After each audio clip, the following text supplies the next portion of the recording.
लोकसभा के चुनाव होने के बाद कांग्रेस ने एक सबक तो लिया है। उन्होंने कांग्रेस में रहकर कांग्रेस के साथ गद्दारी करने वाले बागी नेताओं को सबक सिखाने के लिए एक फार्मूला निकाल लिया है।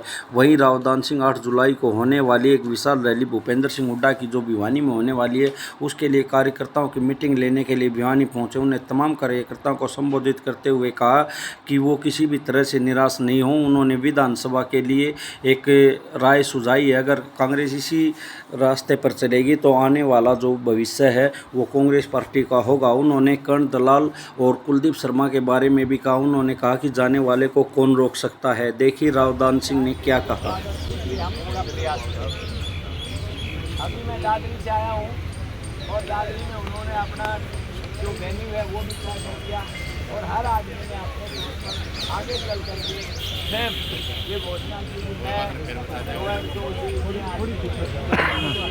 कार्यकर्ता संभावित अपने आप को मानता है, उसका तो फर्ज बनता ही है। बाकी हम सब लोगों का ये फर्ज बनता है कि हमारे नेता जब घर पे आ रहे हैं तो उनके स्वागत में जितना कुछ करें उतना कम, साथ ही उस नेता के विचार सुनने का भी कि भाई वो आकर के प्रदेश की नीति में क्या कहना चाहते हैं और यहाँ आकर के आप सबके सामने वो बताएंगे। उदयमान की प्रदेश की कार्य नीति है उसके बारे में बताएंगे, जो भूपेंद्र सिंह हुड्डा अपने अनुभव के बारे में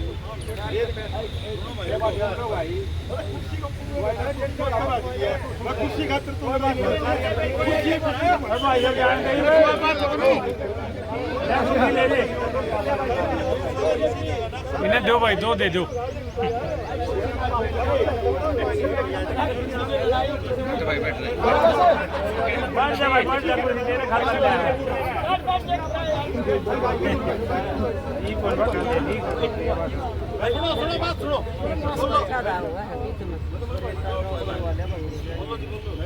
आप मेरे ख्याल से अगर 7 लोगों की सहमति है तो आपने कोई डेस्टिनेशन को तय किया है कि वेन्यू कौन सा होगा, तय किया है अभी? तय जी, कौन सा? Home resort. होम रिजोर्ट, ठीक है। दिल्ली आपने रोहतक रोड पर, ठीक है। चलो एक तो ये तो तय हो गया कि वेन्यू आपका तय हो गया। समय आपका 3 बजे है तो लोगों को जो कार्यकर्ता है उनका आप 2:30 बजे का 2:15 बजे का टाइम दें ताकि वो जब पहुँचे तो आप क्लाइमैक्स के ऊपर होने चाहिए आप लोग पहुँचने वाले। ये भी सिर्फ चुनावी एक मुद्दा है जिसमें चाहते हैं कि ताकि उन लोगों को इमीडिएटली इस समय पर ही बढ़ोतरी दे दें ताकि लोग इस बात से भ्रमित रहें कि आने वाले समय में बहुत कुछ होगा। आज तक उन्होंने रेगुलर भर्ती कितनी की है, ये सब HKRN के माध्यम से बना करके जिनके न प्रमोशन है न कोई उसका बेसिकली रिटायरमेंट के बेनिफिट्स हैं न और कुछ है, कुछ भी नहीं है। सिर्फ समय निकालने के लिए लोगों को ताकि भ्रमित किया जा सके, नौजवान साथियों के भविष्य के साथ खिलवाड़।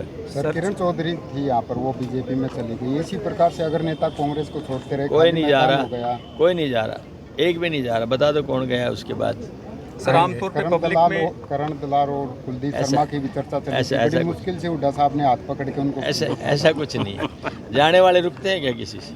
और ट्रकों के पीछे नहीं लिखा रहता है जिन्हें जल्दी थी वो चले गए, नहीं ऐसे लिखा रहता है। एक बात ये भी कही कि 5-5, 6-6 टिकट आती हैं तो आपस में कांग्रेस का ही नुकसान करेंगे। ये देखिए सुनो, ये इस बात का प्रतीक है कि लोगों का ज़्यादा रुझान कांग्रेस की तरफ है। आपने देखा होगा पहले भी जिस पार्टी की सत्ता आने वाली नज़र आती है तो उम्मीदवार भी ज़्यादा होते हैं। तो कांग्रेस क्या कोई भी पार्टी टिकट तो एक ही देगी, बाकी सब लोग मिलकर के साथ देंगे उसका।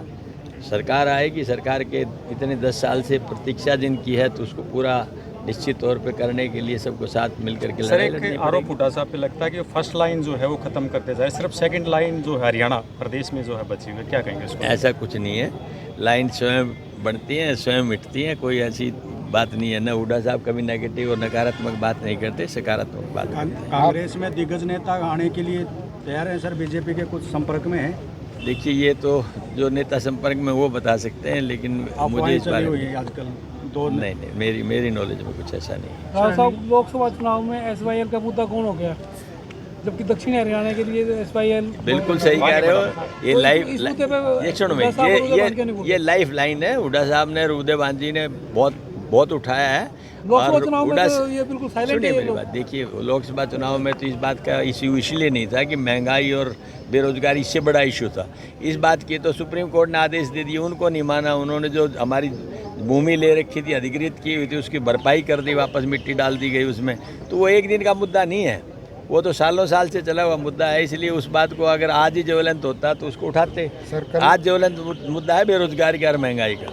कल संसद में राहुल गांधी काफ़ी दाढ़े थे, लेकिन आरोप लगा जा रहा है, बीजेपी विरोध कर रही है कि जो बीजेपी है या हिंदू है उनको उनके ऊपर गलत टिप्पणी की। वो गलत बात कर रहे हैं, सिर्फ एक क्लिप देख रहे हैं जो उन्होंने कभी नहीं कहा। उन्होंने एक बात कहा कि हिंदू कभी हिंसावादी नहीं हो सकता, सिर्फ अहिंसा में और सत्य में विश्वास करता है। पूरी देखो, पूरी सुनो, भाजपा की क्लिप मत देखो। और आपसे भी निवेदन है मेरा, वो क्लिप मत चलाओ खाली आप। उन्होंने जिस तरह से मतलब ज़बरदस्त लोगों के बीच में एक मैसेज दिया है पूरे देश के अंदर, वो वाक्य में आज तक किसी शायद विपक्ष के नेता ने नहीं। सर एक अंतिम क्वेश्चन, सोनीपत में तो विरोध भी किया गया, राहुल गांधी के पुतले तक फूके गए इस बयान। देखिए ये तो भारतीय जनता पार्टी का पुराना रवैया रहा है, एक बात को उठा करके हिंदू और मुस्लिम पे ले जाके टिका देती है, उनके पास कोई मुद्दा नहीं। टिकटों के डिस्ट्रीब्यूशन को लेकर क्या कहेंगे? भी आप बहुत से टिकटार्थी, तो क्या क्राइटेरिया क्या अपनाएंगे? बड़े टिकटार्थी अंदर भी बैठे हैं, देखिए क्राइटेरिया मैं बताता हूँ। तो जो इसके इच्छुक हैं उनके लिए क्या क्राइटेरिया ये है, पहले सर्वे होगा, सर्वे 3 एंगल से होगा। पहले एक पीसीसी का होगा, एक एआईसीसी का होगा, फिर एक और होगा फाइनल।